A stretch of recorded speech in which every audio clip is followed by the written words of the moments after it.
আমার ভাইয়ের ছেলে মেয়েরা প্রায়শই বায়না ধরে ওদের কিছু না কিছু বানিয়ে খাওয়াতেই হবে। তো তারা ওই দিন বায়না ধরেছে তাদের পিৎজা বানিয়ে খাওয়াতে হবে, কিন্তু বাসায় তো চিকেন ছাড়া পিৎজার অন্য কোনো টপিংসই ছিল না। তো চিকেন দিয়েই ওদেরকে বানিয়ে দিলাম একটি মজাদার pizza. So first of all আমি একটি হাঁড়িতে কিছুটা পানি গরম করে নিয়েছি। এর মধ্যে আমি 2 টেবিল চামচ ইস্ট দিয়ে দেব, যাতে করে পিৎজার যে ডোটা থাকে ওইটা যেন ফুলে পিৎজার যে রুটিটা হবে। এর মধ্যে আমি 2 চামচ চিনিও অ্যাড করে দিয়েছি। এখন এটাকে আমি গুলিয়ে নেব। দেন আমি এটার মধ্যে ময়দা অ্যাড করে ময়দাটাকে কাই করে নেব। অল্প অল্প করে ময়দা দিয়ে আপনারা কাই করে নিতে পারেন।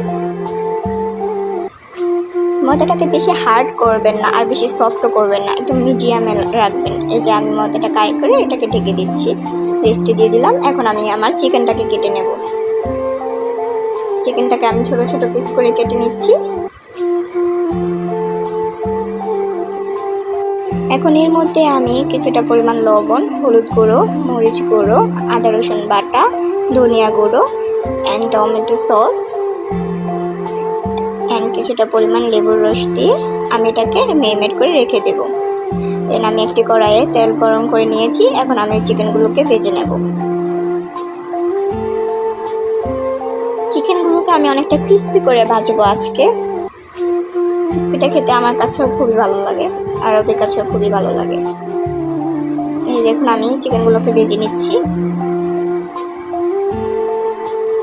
বন্ধুরা, আমার চিকেনগুলো প্রায় ভাজা হয়ে গেছে। এখন আমি এগুলোকে নামিয়ে নেব। দেন আমি আমার কাই করে রাখা ময়দাটাকে পিৎজার শেপ দিয়ে দেব। আমার ঘরে তো ওভেন নেই, সেজন্য আমি এই তাওয়াতে করি আমি এখন পিৎজাটা বানাবো চুলাতে।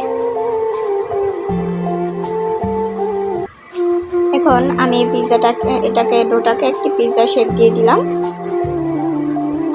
এর মধ্যে আমি কাঁটা চামচ দিয়ে এর মধ্যে ছিদ্র করে নেব।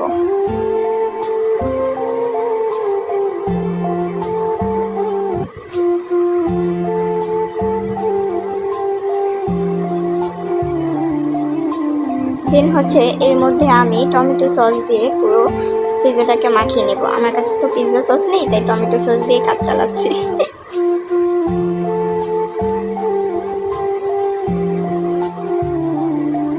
যে আমার পুরো রুটিটাকে আমি সস দিয়ে মেখে নিয়েছি।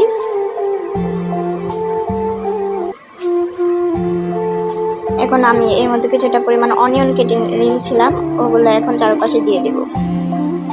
আপনারা চাইলে আপনাদের পছন্দ মতো আরও অনেক বিভিন্ন ধরনের টপিংস অ্যাড করে কাস্টমাইজ করে পিৎজা বানাতে পারেন। যেহেতু আমার হাতের কাছে অন্য কোনো টপিংস ছিল না, তাই আমি শুধু অনিয়নটা দিয়েছি। এখন আমি এর মধ্যে আমার ভেজে রাখা চিকেনগুলোকে দিয়ে দেব।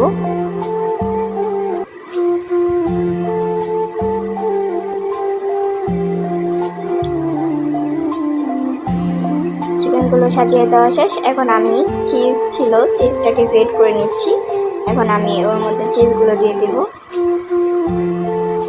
চিজগুলো দিয়ে মিডিয়াম আঁচে পিৎজাটাকে বসিয়ে দেব। আমি আজকে এখানে 2টো পিৎজা মেক করছি। এই যে আধা ঘন্টা পরে দেখলাম আমার পিৎজাটা অলমোস্ট রেডি। এখন আমি এটাকে সার্ভ করবো। Here is my special pizza, কোনো টপিংস ছাড়া, কিন্তু খেতে খুবই দারুণ ছিল, খুবই মজা ছিল। বাচ্চারা তো খুবই খুশি হয়ে গেছে।